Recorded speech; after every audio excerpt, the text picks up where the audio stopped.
Yeah, I think the general drift of the Bible portrays God as powerful.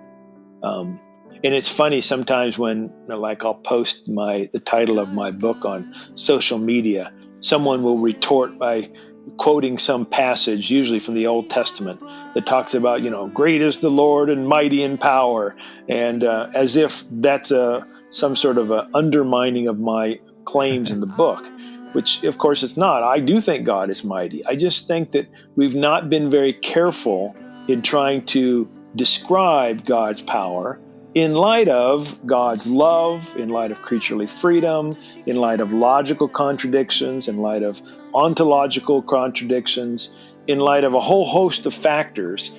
And therefore, many Christians have a God, at least the way they talk about God, who is actually too big to make any sense. They describe God in ways that are so outlandishly large that they can't then make sense of what we've already mentioned, like free will. And so that's part of what I'm doing in this book, is giving us, we might say, a right-sized view of God's power. If God has a face, his face must look like yours.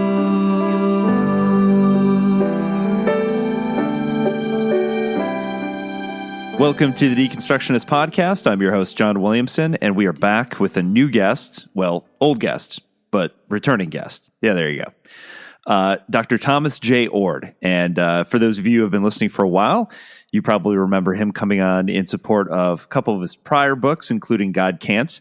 Kind of stirred some stuff up, which is kind of fun to do every once in a while. But it's one of those topics, the topic of like, why do bad things happen to good people, and why is there pain and suffering in the world, and why doesn't God intervene? It's one of those questions that a lot of folks ask, and especially a lot of folks who have abandoned religion altogether, because how do you reconcile that?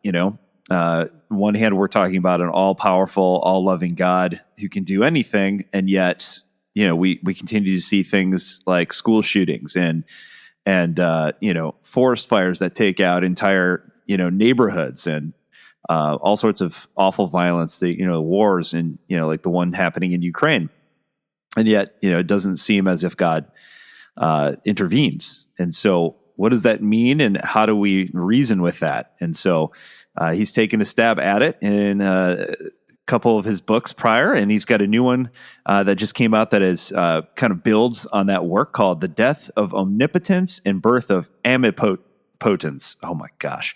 And he had to write a book creating a term that is incredibly difficult for me to pronounce. And I think I nailed it one time in this entire interview. Amipotence. There we go. Yes, I got it. I did it. But it's a really interesting, it's a really interesting theory that he puts forth. And it was a really fun conversation to have, in regards to, someone who's willing to take a stab at that particular, conundrum that we've been dealing with for thousands of years. So really, really fun conversation. So this one's a one-parter, a little bit shorter, but hopefully you guys enjoy it. Before we get into it, though, the usual housekeeping stuff. If you go to our website, it's been active, very, very active recently, as has our Patreon account that you can link to from our website, www.thedeconstructionist.com. That's plural. If you go there, new blog posts, obviously, all the episodes from all the way back to the beginning, you can stream directly from the website. And you can link to our web store, our Patreon, if you want to support us there. I put all of the episodes out a week early, unedited, uncut, for any Patreon supporters at $5 or above. So if you want an early copy, whatever you want to call it, if you want to stream it early, you can do so in its full form, the entire interview, as opposed to in two parts. So you can get that there. There's a bunch of other packages, and we have international shipping for some of the merch on there now as well. So check it out. Otherwise, we've got, like I said, new blog posts going up and some more coming, and we'll put some old school photos up there too if you want to see some behind the scenes stuff. So all that you can find there on the website. So with that, I want to thank Forrest Clay, our friend Clay Kirchenbauer, for providing the music in this week's episode, and our sponsor, HelloFresh. You just heard the commercial, but as I always say, I try to back sponsors that are products that I would or have used, and this is one that I've been using for years, actually, and as a single dad, saves me a ton of time. I totally believe in it. Their meals are delicious, and my daughter and I just got our package today, and we'll do our usual tradition where she'll open the box and she'll decide which one she wants for dinner, and then that's the one we'll make. So, but you get free meals, 16 free meals and free shipping if you use the Deconstruct 16 discount code at the website. All the details are in the show notes. Check it out. Otherwise, let's get to it. And I can't do the freaking because he's a 3-parter. So without further ado, I give you Thomas Jay Oord. It looks like us. Does God know my name? Is the ache in my soul just All right. Welcome back to the podcast. I have a returning guest, Thomas Jay Oord. Thank you so much for coming back on the show. Oh, my pleasure, John. Yeah, I feel like I've joked before with some of my other returning guests that I need to start offering like those 5-timers jackets that they have on SNL. Yeah. It's a very special but small club. So no, I appreciate you coming back on. And we were just talking before we started recording. Your new book really is just you always do such a great job of your next book really kind of building off the prior, and there's a nice thread throughout. So this is really a natural progression of God Can't and your follow-up on that. So appreciate you coming on to talk about it. Yeah, appreciate the opportunity. I wanted to write a book that I thought, we'll get into the discussion, I'm sure, but there's some new things in this book, and then I say some things I've said in the past, but I say it in a different way. Yeah. You take a slightly different approach. So I'll say the book is called The Death of Omnipotence and Birth of Amipotence. Oh, gosh. I knew I was going to stumble over that. Go ahead and say it for me. The Birth of Amipotence. Yes. So, like I said, it really builds on your prior work. So what kind of inspired you to sort of dive into this aspect of sort of your ideas that you've kind of put out there?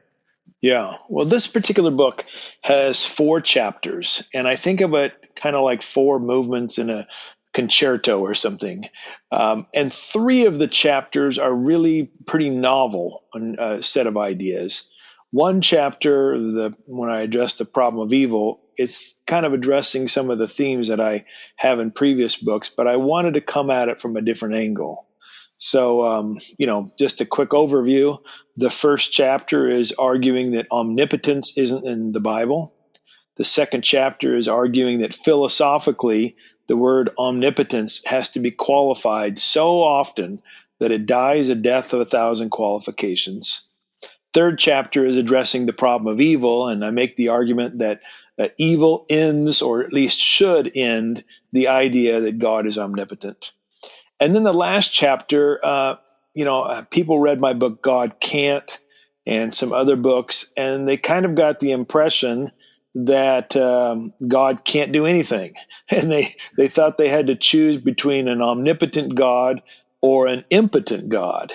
And that last chapter is my constructive alternative with regard to God's power. Yeah, I think starting off with the first chapter, I think before we really dig into the book here, start by defining for folks like what do we mean, generally speaking, when we say omnipotent, because that is pretty a common theme throughout, at least American Christianity.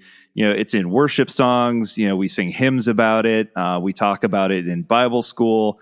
It seems like it's just this thing that's just always been there. But what do we mean by that? Yeah, and that's actually an interesting question in itself, because there's oftentimes not a clear definition of omnipotence provided by whatever author is using the word.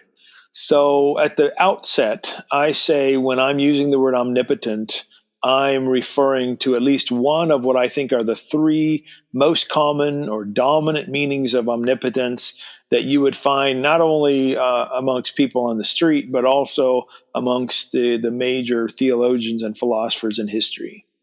One view of omnipotence is that God literally exerts all the power, so God does absolutely everything that gets done. Sometimes that's called divine determinism. And you find some, for instance, versions of Calvinism who have that view of God's power. Second view of God's power says God can do absolutely anything. Nothing is impossible for God. Now, some of these people will say, even though God can do anything, God voluntarily chooses not to do some things. But they think that God inherently or essentially has the power to do anything imaginable. And the third way to talk about omnipotence is to say that God has the power to control creatures or creation. If by control we mean something like God alone can bring about whatever outcomes or results that God wants. So those three meanings of omnipotence are what I addressed in this book, and I reject all three of them. Yeah, so start by you talk about the fact that you first kind of dive in the fact that omnipotence, where do we when we talk about that word, immediately we assume that it's found somewhere in the Bible. And so you talk about perhaps some of the issues with that. So talk about, like, you have three words that you specifically refer to in references to divine power. So talk about those a little bit. Yeah, most English-speaking people, if they pick up one of the translations of the scriptures, we'll call them the Christian scriptures, they'll read in the Old Testament or Hebrew scriptures or the New Testament, they'll occasionally come across the word Almighty in English.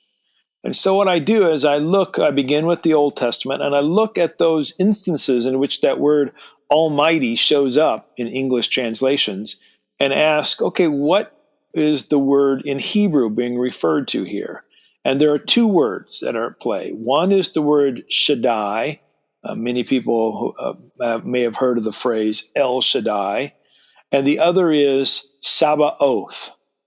Shaddai, according to the vast majority of biblical scholars, means something like breasts. So to say El Shaddai would be the God of breasts. Or it's very close to mountains as well, the Hebrew word sadu.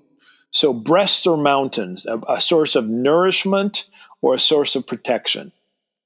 And then the second word, Sabaoth, means something like hosts or armies or a group or a council. And when it's preceded by one of the words that in English we typically translate as God, like Adonai or Elohim or something like that, it means Lord of hosts or Lord of the armies or leader of the council. But around about the 2nd and 3rd century BCE, a bunch of Greeks wanted to translate the Hebrew scriptures into Greek. And when they got to those two words, they chose the single Greek word pantocrator. Panto meaning all, crater meaning something like holding or sustaining and so that word, pantocrator, in the Septuagint translation of the Hebrew scriptures, it shows up 10 times in the Christian New Testament. 9 of those in Revelation, and 1, the Apostle Paul uses pantocrator when he's quoting the Septuagint, actually.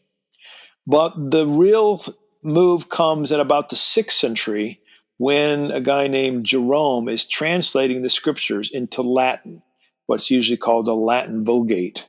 And he looks at that word pantocrator from the Septuagint in the New Testament, and he translates it as omnipotence or omnipotence. And so in the major creeds like Apostles' Creed, Nicene Creed, when it says we believe in the God the Father Almighty, that word Almighty was originally omnipotent. And that's where we get that word.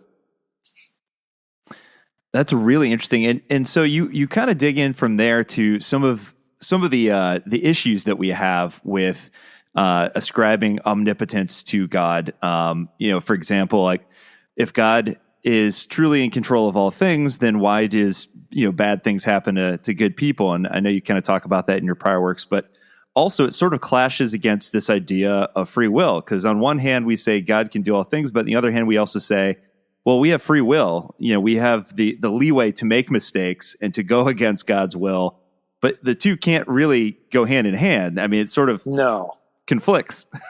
So talk about that a little bit. Yeah. Well, I think some people start off by saying, okay, I think God has the most power imaginable.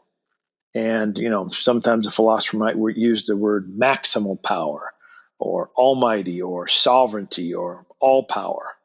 And then at least some people want to say, but it seems like creatures also have some power, including free will, self-causation. And so what some folks want to do is they don't want to give up on the notion that God is controlling and has all the power. And they also think, well, but I can't deny my own experience and I'm free. So they choose a position in philosophy that's called compatibilism, that in some mysterious, unknown way, God is both in control and we have free will. That view, I think, is less and less common in academic circles and like amongst, let's say, Christian philosophers. Most of them want to affirm what's in philosophy called libertarian free will, but it's still there in some places, and it's even there in some philosophers who don't believe in God, but who think that the neurons or the atoms or the quarks in some way control all things, and free will is really an illusion, but they want to say we have free will. Yeah, I was going to say, so carrying on with that idea, like the Bible does in fact, and you point this out in some of your prior books as well, and God can't, the Bible does in fact list some of the things that God can't do. It straight up says it in Scripture that there are certain things that God inherently cannot do. So talk about that a little. Yeah, and that surprises a lot of people when I bring it up. God can't tell a lie, for instance, according to Titus in Hebrews. God can't be tempted, says James. God can't grow tired, says the psalmist. God can't abandon us, says Hosea. My favorite passage or statement that I think kind of is an overarching claim is that God cannot deny himself, which is a way of saying there are things that God can't do because to do them, God simply wouldn't be God. And in this book, I list those kinds of things in my discussion about God not being able to go against the divine nature. So things like God can't decide to stop existing. God can't be both omnipresent and missing from Miami. God can't be omniscient and yet not know something. And so these are kinds of things that are limitations on what God can do based upon who God is, not based upon some external force or something like that, but just on the divine nature. Yeah, what's interesting is sort of one of the takeaways I had from the book is that God can be mighty without being omnipotent, and we seem to kind of feel as if it has to be one or the other. As you said at the top, like to be omnipotent has to be you're either omnipotent or completely without power. It has to be one or the other. When God can be mighty without having control over everything, and it sort of led me to the thought that it seems like omnipotence, or the idea or the need for God to be omniscient, seems to have to do more with control versus God's ability to act in the world. Yeah, I think that's fair, at least in a lot of cases. Yeah, I think the general drift of the Bible portrays God as powerful. And it's funny sometimes when, I'll post the title of my book on social media, someone will retort by quoting some passage, usually from the Old Testament, that talks about, great is the Lord and mighty in power, and as if that's some sort of a undermining of my claims in the book. which of course it's not. I do think God is mighty. I just think that we've not been very careful in trying to describe God's power in light of God's love, in light of creaturely freedom, in light of logical contradictions, in light of ontological contradictions, in light of a whole host of factors. And therefore, many Christians have a God, at least the way they talk about God, who is actually too big to make any sense. They describe God in ways that are so outlandishly large that they can't then make sense of what we've already mentioned, like free will. And so that's part of what I'm doing in this book, is giving us, we might say, a right-sized view of God's power.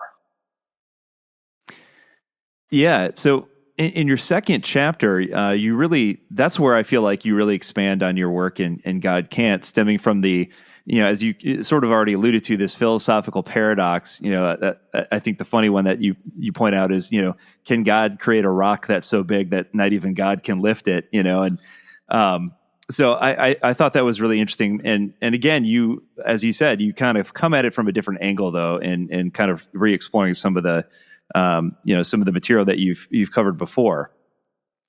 Yeah. And in this chapter, if you're a professional philosopher, you're going to start reading this chapter, and the first 2/3 of it, you're going to say to yourself, oh yeah, we've kind of already thought that. But 99% of the rest of the people who believe in God haven't been thinking about these things.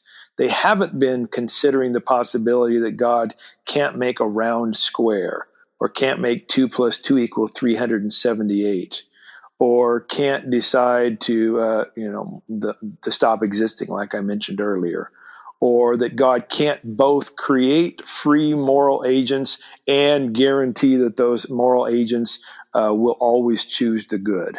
And so all kinds of issues that the average person really doesn't think a lot about. A lot of Christian philosophers have thought about them, but I sort of start listing them out. And I think I have about 50 examples in the chapter. Near the end, I get to some things that God can't do that I think will surprise even professional Christian philosophers. And one of them is my expansion on the very common view that God is a universal spirit without a localized divine body.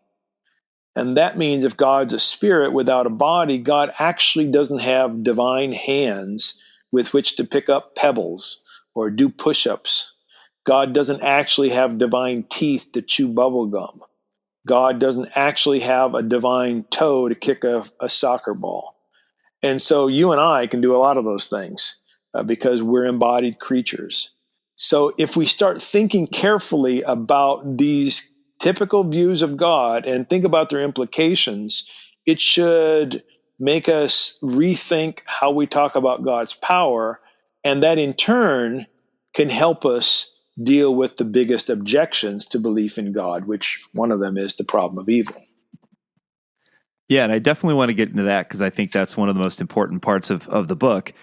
Before we do that, though, I think one of the pieces that you kind of just mentioned was one of my favorite parts of your prior work, is just this notion that that God through Spirit continues to create, but does so in conjunction with God's own creation, meaning that God works alongside human beings to combat evil and to bring good about in the world. Yeah, that's crucial for my argument because I don't think God ever single-handedly brings about results, and yet I'm claiming God is mighty and powerful. In fact, the most powerful. Then I've got to have some sort of account for how God can be so powerful and yet be unable to pick up a pebble like you and I can. And the way that I do that is talking about God's omnipresence. So God is everywhere in the universe. And God's action is in part calling and empowering creatures to then respond. And so when creatures respond well to God's nudging, God's urgings, God's calling, then we can say that God's power is effective in ways that are dependent upon creature response. And if God's omnipresent, if God's been acting this way everlastingly, then it's not that hard to see how God can be the mightiest of all. Yeah, I love that. As I said, that was one of my favorite parts of your prior Good. books as well. Yeah, Well, yeah, and part of the implications is that you and my lives matter. Like, this conversation for this podcast, it actually makes a difference in God's work in the world. I happen to think that God is calling you and I to have this conversation at this time. And so as we respond properly to God's activity, then we are co-creating with God this particular experience in this podcast. And I think that makes a real difference to not only the creation, but to God. yeah, absolutely. Yeah, I love that. So we definitely got to get into this part, though. You talked about you already kind of mentioned this, but I just marked down my note was the problem of evil and omnipotence. So talk about that, because I think that is one of the most crucial chapters or sections of the book. Yeah. The number one reason, at least according to the polls I've seen, that atheists give for why they can't believe there is a God is what philosophers call the problem of evil. And that problem is that if there's a God who's omnipotent and perfectly loving, then why is there genuine evil in the world? And by genuine evil, I mean events that make the world worse than it otherwise might have been. Wouldn't a loving God prevent the evil that's preventable? And most theists, including professional theologians and philosophers, they don't have a really good answer to this question because they continue to cling to that classic view of omnipotence.